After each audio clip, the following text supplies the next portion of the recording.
Life has been full of tough times with a few lucky moments. Losing my parents when I was young hurt a lot, like a pain that never goes away. But I got lucky when the elderly couple next door, the Parkers, took me in. They were the kindest people you could imagine, treating me like their own granddaughter instead of someone they were helping out. We didn't have much money, but we had a lot of love, and that's what mattered. When I turned 18 and was thinking about college, the Parkers died in a car accident. Suddenly, I was alone again. They left me some money for school in their old house in the suburbs. It was a cozy place with lots of memories, but it felt too sad to stay there. So I sold it and bought a small apartment in the city near the college where I enrolled to study financial management. Having a plan and moving forward felt good. Classes were tough but interesting, and I focused on learning everything about numbers and markets. After college, I got a decent job. My days were busy with work, and I was doing okay, but the nights were different. The city felt lonelier than it should for a place with so many people. That's when I met Tom at a friend's party. He was loud, funny, and didn't care who noticed. His energy was contagious, and we clicked right away when he accidentally bumped into me, spilling my drink. "Hey, watch it," I said, more surprised than angry. "My bad. Let me make it up to you. What were you drinking?" Tom said with a big grin. "Beer, just beer," I replied, trying not to smile too much. "2 beers, coming right up," he shouted over the music as he headed to the bar. That was Tom, simple, straightforward, and no fuss. We spent the whole night talking about everything and nothing. We found out we both loved old movies and hated sushi. Talking to him was easy, and when the party ended, I didn't want to say goodbye. A year later, he proposed. There were no dramatic gestures, just him, me, and a ring he awkwardly pulled out of his pocket while we were watching TV. "Marry me," he said, holding the ring so tightly I thought he might crush it. I laughed, not because it was funny, but because it was so typical of us. Perfectly imperfect. "Yes, of course, you big goof." Getting married didn't change much at first. We were the same, just officially a couple, which felt right. We settled into life together in my small city apartment, still close to the hustle, but now with someone to share the quiet moments. Life felt full, and for the first time in a long while, the evenings didn't feel so empty. Settling into married life had its comforts, but life has a way of throwing curveballs. Tom's parents, Mr. and Mrs. Dawson, were wonderful. They lived in a cozy suburban home and welcomed me with open arms from the start. I could see where Tom got his easygoing nature. Their warmth was a balm for my heart, which still ached from losing my own family. "I'm so happy you're part of our family now," Mrs. Dawson would often say, squeezing my hand with such kindness that it warmed and overwhelmed me at the same time. "Thank you. I really appreciate how welcoming you've been," I replied, feeling genuinely grateful. Visiting them became our weekend tradition. Those days were filled with backyard barbecues and long conversations over cups of hot coffee. Life felt good, simple, and sincere. But then things changed. Tom was called away on a long business trip, a whole year out of state. It was a great opportunity for his career, but the timing couldn't have been worse. Just as he left, Mr. and Mrs. Dawson's health declined rapidly.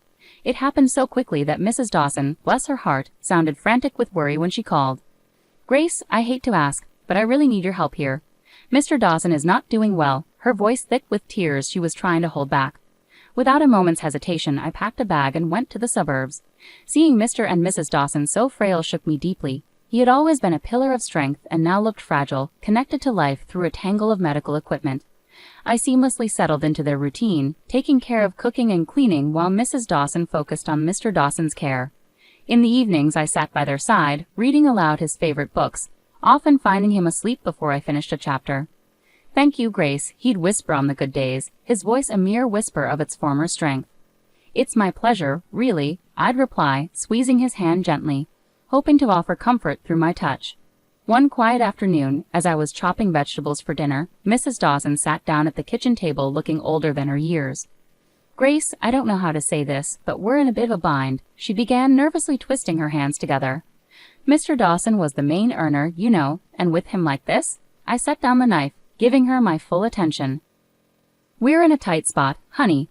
I hate to ask, but could you consider renting out your apartment? It might help us get through this rough patch," Mrs. Dawson said, looking down with clear embarrassment. I didn't hesitate for a moment. "Of course, Mrs. Dawson. I'll take care of it right away," I said firmly, wanting to ease her worries. The apartment rented out quickly, and every month I faithfully sent the rental income to Mrs. Dawson, along with money for groceries and bills. It wasn't easy. The commute to my city job became a daily struggle. But family sticks together, right? That's what I kept reminding myself, even on the toughest days.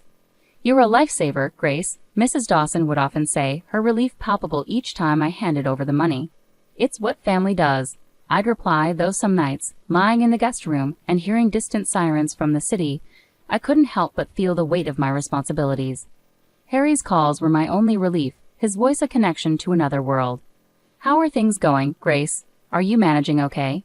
His concern was always clear, even through the static of our long-distance calls. "We're managing. Don't worry about us," I would say, forcing cheerfulness into my voice to ease his concerns. Life at the Dawsons took a sharp turn when Emily, Mrs. Dawson's daughter from her first marriage, unexpectedly showed up. The atmosphere changed instantly. She had a presence that felt like a cold draft sneaking under the door. I didn't know Emily well, but I'd heard enough from Harry and seen her tense visits with Mr. and Mrs. Dawson. My days were already stretched thin with long commutes and caring for Mr. Dawson, who was now bedridden and declining rapidly.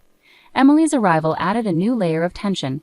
It was clear she planned to stay, making herself at home as if she owned the place. One evening, after a particularly tough day, Mr. Dawson motioned for me to come closer, his voice a strained whisper. "Grace, you need to watch out for Emily. She's not a good person," he said, his tone grave and urgent, sending a chill through me. "I understand, Mr. Dawson. I'll be cautious," I promised, though I wasn't entirely sure what I was preparing for. True to Mr. Dawson's warning, Emily wasted no time asserting her authority. The first indication came one morning when I found her in the kitchen, a storm cloud over the breakfast nook. "Just so we're clear, I'm not here to play housemaid or chef for anyone," she declared sharply, sipping her coffee and eyeing me as if I were intruding in her mother's kitchen. I was taken aback but kept my composure. "Okay, Emily, I've been handling things so far, and I can continue," I replied, trying to keep the peace. "Good, because I don't plan on lifting a finger." "This is Mom's house, after all," she snapped back, her eyes challenging me to object. From then on, Emily ensured her presence was felt, but not in a positive way.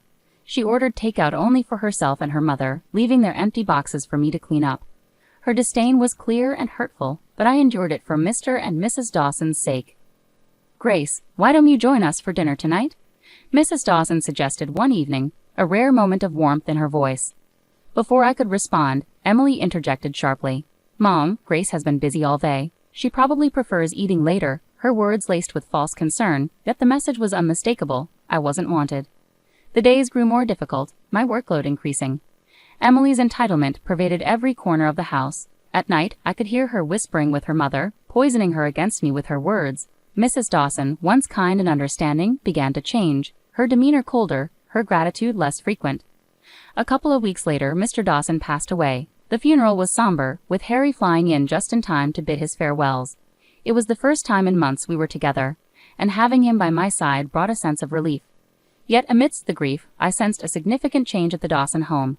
Emily suddenly behaved impeccably, treating everyone with forced politeness. "How have things been while I've been away?"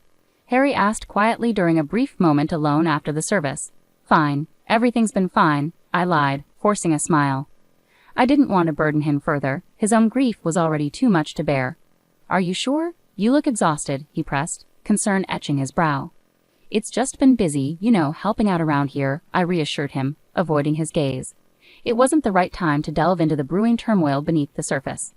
Once Harry departed, Emily dropped her facade. The guise of a caring sister vanished, replaced by the familiar sneer and dismissive attitude. The atmosphere in the house shifted drastically. Perhaps consumed by her own grief, Mrs. Dawson grew distant and cold toward me. Orders replaced conversations, and I began to feel more like an intruder than a member of the family.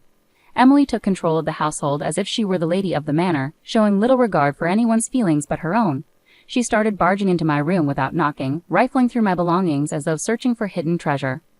One afternoon, while seeking solace in the garden, I stumbled upon a box hidden among the shrubs.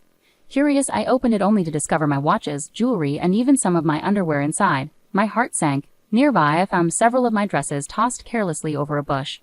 Anger surged through me. Clutching the box tightly, I stormed back inside, finding Emily lounging in the living room as if she owned the place. "What on earth, Emily?" I demanded, my voice trembling with fury. "You can't just throw my things out like this." Emily laughed coldly, the sound echoing mockingly in the room. "You live here? Please. You're just a guest, and not a welcome one at that. You should be out in the garden or better yet, on the street. You're nothing but a freeloader anyway." Her words cut deep, like salt in a wound. I couldn't believe the venom in her voice. Shaking, I turned to Mrs. Dawson, who had just entered the room. "Mrs. Dawson, please tell her she can't treat me like this. This is supposed to be my home too," I pleaded, my voice cracking with emotion. Mrs. Dawson, once gentle and kind, now looked through me as if I were transparent. This is Emily's house now. She's right, Grace. Maybe it's time you found somewhere else to live, she said coldly. Her words hit me hard. Standing there with the box in my hands, my heart shattered. The home I had grown to love, the family I believed in, crumbled around me in that moment. Despite everything, I stayed because of a promise I made to Mr. Dawson on his deathbed, to care for his wife and prevent Emily from dominating her. But day by day, Mrs. Dawson seemed to adopt Emily's harsh demeanor. Her words turned cutting, her gaze icy. You're just idling away here, aren't you? Mrs. Dawson snapped one evening as I cleaned up after dinner, her voice dripping with disdain. I'm doing my best to keep things in order, I replied, trying to stay composed despite the pain her words caused. Your best? I could hardly tell. It seems like you're just mooching off us, she scoffed, turning away without another word. Her words wounded me deeply. I was far from a freeloader. I had rented out my apartment and faithfully handed over almost all the income to Mrs. Dawson. On top of that, I took care of most household tasks while Emily contributed nothing but criticism. Emily, living off her mother's pension, showed no gratitude. Really, what does my brother even see in you? Emily taunted nightly, her voice carrying through the thin walls. Each time I bit back my anger and frustration, clinging to the promise I made. But the house grew suffocating, filled with hostility like a minefield. One evening, returning early from work, my world turned upside down. I walked in on Emily and Mrs. Dawson in a heated discussion in the living room, unaware of my presence. We need to convince her to sell that apartment of hers. You know how much we could use that money, Emily said greedily and calculatingly. Yes, but how do we persuade her? Grace isn't naive. She won't just hand it over, Mrs. Dawson replied, frustration and greed evident in her voice. Leave it to me, Mom. I'll charm her into it. Once she signs it away, we can finally live the way we deserve. Emily's words cut through the air like a snake's hiss. Hearing them scheme to take away my only financial security was a brutal dose of reality. Fear gripped me. I couldn't stay any longer. Heart pounding, I slipped away to my room unnoticed. They were plotting to strip me of everything. The decision was clear in that moment. There was no way I could stay after hearing their plans. Quickly gathering my essentials, hands trembling, every second in that house felt like a countdown to disaster. I didn't bother with goodbyes. They didn't deserve them. Sneaking out the back door, I called a taxi to take me to the station. Sitting on the train to Harry's, doubts gnawed at me. Would he understand? Would he take their side? The uncertainty weighed heavily, but the fear of staying was more daunting. I stared out the window, the landscape blurring by, a mix of fear and determination settling in my chest. When I arrived at Harry's doorstep, his reaction was a blend of shock, relief, and curiosity. His eyes widened as he opened the door to find me standing there with my bag, looking as frazzled as I felt. Grace, what's going on? Are you okay? He asked, stepping aside to let me in. I hesitated, taking in the familiar and comforting sight of his temporary home. No, Harry, everything's not okay. Not at all, I replied, my voice catching. He guided me to the couch, concern etched on his face. Tell me what happened, babe. I'm here for you, he urged gently. I poured out everything to Harry, starting from Emily's return and the deteriorating situation at home to the financial pressures and the final betrayal. Their scheme to make me sell my apartment. I hadn't wanted to burden him while he was away working. As I spoke, Harry's expression darkened with each detail.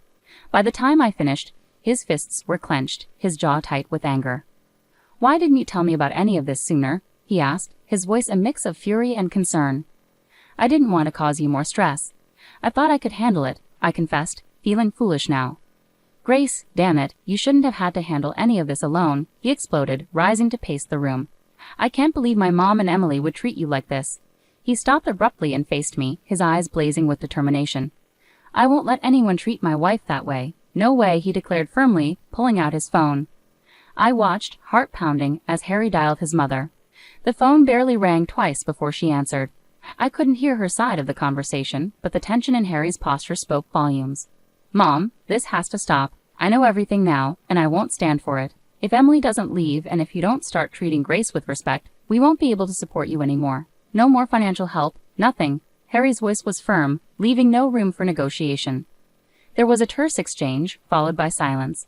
Harry's grip tightened around the phone. Fine. If that's your decision, then you've made mine, he said finally, hanging up. He turned to me, his expression softening. Looks like it's just us now, babe. That's all we need, he said, coming over to embrace me.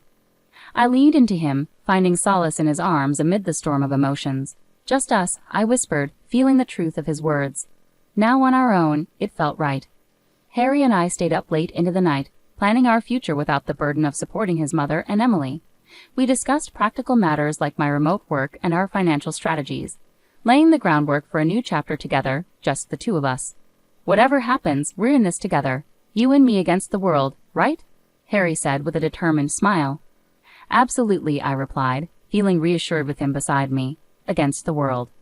The next few days were incredibly busy. I arranged to work from home with my job, which they agreed to. Harry helped me move my things out of storage and set up a home office in his living room corner. It wasn't perfect, but it was ours, and it felt peaceful. A week passed, and just when things seemed calm, I received a startling call that felt like a blast from the past. It was Mrs. Dawson, her voice now a mix of desperation and boldness. Grace, why haven't I received the money for this month? You know we really need it, she demanded straight away. I was speechless for a moment, shocked by her audacity. After everything, you still expect me to keep supporting you? I asked, more amazed than angry. In the background, Emily's voice came through, angry and sharp. She's just ungrateful. Make her send the money. Taking a deep breath to calm myself, I remembered their hurtful words, words that had cut deep. Mrs. Dawson, Emily called me a heartless beggar. I can't send money to people who treat me so badly. I'm done. There was silence on the other end, and I imagined Mrs. Dawson's stunned expression. But we're family, she finally said, her voice a mix of anger and pleading. No, family doesn't treat each other like this. Goodbye, Mrs. Dawson, I said firmly, hanging up before she could reply. The call shook me, but Harry was there, supportive as ever. You did the right thing, Grace. It's time they learn to stand on their own, he said, putting his arm around me for comfort. Not long after we settled back into our hometown, another surprise came our way. I found out I was pregnant. It was unexpected but brought us immense joy, and suddenly, the future looked bright with possibilities. We decided it was time to sell my apartment and buy a small house in the suburbs, close to a good school for our child. As we planned our move, another call came from Mrs. Dawson. This time her tone was different, desperate, and almost pitiful. Grace, I've made a mistake. Emily made me sell the house, took the money, and left me with nothing. Could I come and live with you and Harry? Her voice trembled with pleading. Her request stunned me. After everything that had happened, this was a test of my determination. Mrs. Dawson, you chose this path when you sided with Emily against us. There were other choices you could have made, I replied firmly, though my emotions were in turmoil. I know I've made mistakes, but you have a kind heart. Can't you forgive an old woman for her wrong choices? She pleaded. I sighed deeply, feeling a twinge of sympathy, but also holding firm to the consequences of her choices. I forgave you long ago, but that doesn't mean I can welcome you back into my life. You need to face the outcomes of your actions, just as I have, I said before ending the call and blocking her number. With determination, we moved ahead with our plans, buying a charming house with a small garden where our child could grow and play.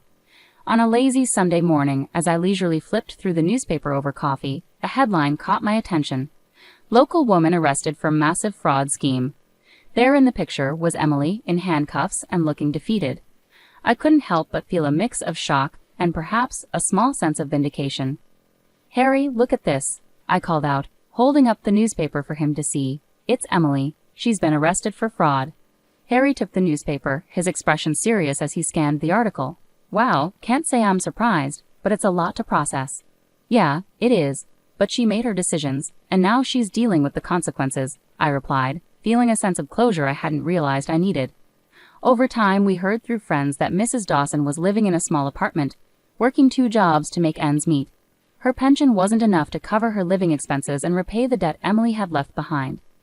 Have you heard about your mom? Harry's friend, Matt, brought it up one evening during a backyard barbecue. Yeah, I heard, Harry replied, tending to burgers on the grill. His voice held a hint of sadness, but also determination. She chose her path, Matt. It's tough, but that's how it goes. Matt nodded, understanding the unspoken boundaries. You're right, man. Just wanted you to know. After that, the conversation lightened, with talk turning to sports and work as the evening progressed. Life moved forward, and so did we.